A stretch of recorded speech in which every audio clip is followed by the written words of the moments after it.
ওয়ালাইকুম আসসালাম। 2 বছর আগেও স্থানীয় বাজারে অলিগলিতে ভবঘুরের মতো ঘুরে ঘুরে মানুষের কাছ থেকে হাত পেতে খাবারের টাকা জোগাড় করত আনোয়ার। শীত গ্রীষ্ম বর্ষায় কখনো বাজারের গাছতলা, ফুটপাত বা দোকানের বারান্দায় ঘুমিয়ে রাত কাটাতো সে। দুষ্টু শিশুরা তাকে নিয়ে করত নানা ঠাট্টা তামাশা। চেহারা দিয়ে সুন্দর দেখা যাবে না তোমার। কয়টা গুটিম খেলে? পরনে ময়লা জামা কাপড়, গোসল নেই, তেল নেই, রুক্ষ সূক্ষ্ম চেহারার হতদরিদ্র পরিবারের এতিম আনোয়াররা 3 ভাই 1 বোন।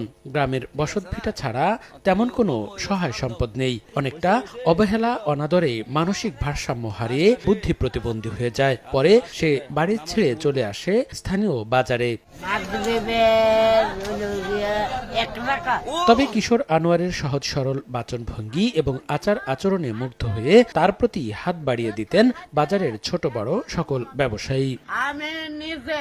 দিবেন আমরা কি খামুনি আমরা লুকাই যান আমরা দেখলো না।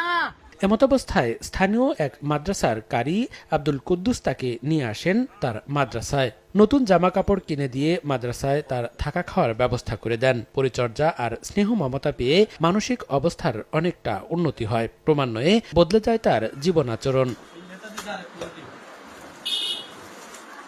সম্প্রতি রিফাত আনোয়ার, তোতা মিয়া ও কারি আব্দুল কুদ্দুস সহ 6 জন চাঁদপুরের প্রবাসী ব্যবসায়ীর অর্থায়নে পবিত্র উমরাহ পালন করে এসেছেন। তার সরলতা ও সততার জন্য অনেকেই সামাজিক অনুষ্ঠানে বিয়ের দোয়া পড়াতে ডাকেন একসময়ের অবহেলিত সেই কিশোর আনোয়ারকে।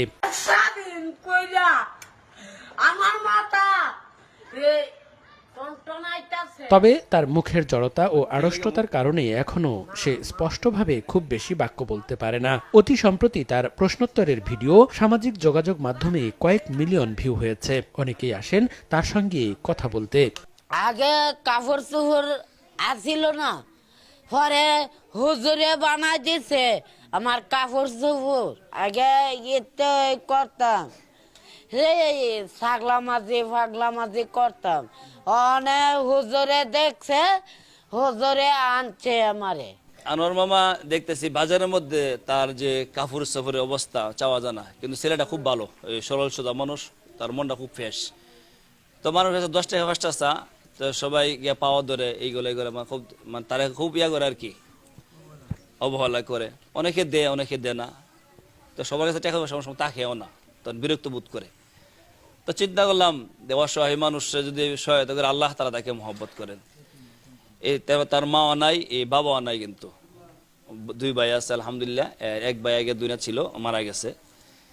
তো তাকে নিয়ে আসলাম। এখানে আসার পর আলহামদুলিল্লাহ এই আমার সাথে আছে, তারা চলাফেরা খাওয়া দাওয়া সবকিছু আলহামদুলিল্লাহ আমার সাথেই করতেছেন, এবং রাত্রে আমার সাথেই আলহামদুলিল্লাহ আমাদের সাথে অবস্থা খুব ওখানে আলহামদুলিল্লাহ খুব ভালো আছে। তো তার জন্য দেশবাসী সবাই দোয়া করবেন। আর আলহামদুলিল্লাহ আমারও মনে খুব ইচ্ছা আমি মানুষের জন্য কিছু করব। আলহামদুলিল্লাহ আল্লাহ তাআলা আমাদের করাইতেছেন, যেমন নিয়ত করতেছি, চেষ্টা করতেছি, আল্লাহ তাআলা আমাদের করাইতেছেন। লাব্বাইক আল্লাহুম্মা লাব্বাইক। সুনামগঞ্জের জামালগঞ্জ উপজেলার কালীপুর গ্রামের মৃত সিদ্দিক আলী ও মৃত জোহরা বেগমের পুত্র বুদ্ধি প্রতিবন্ধী কিশোর আনোয়ার হোসেন। সময় সংবাদ, সুনামগঞ্জ। এটা আমার হাজার হাজার শুকরিয়া।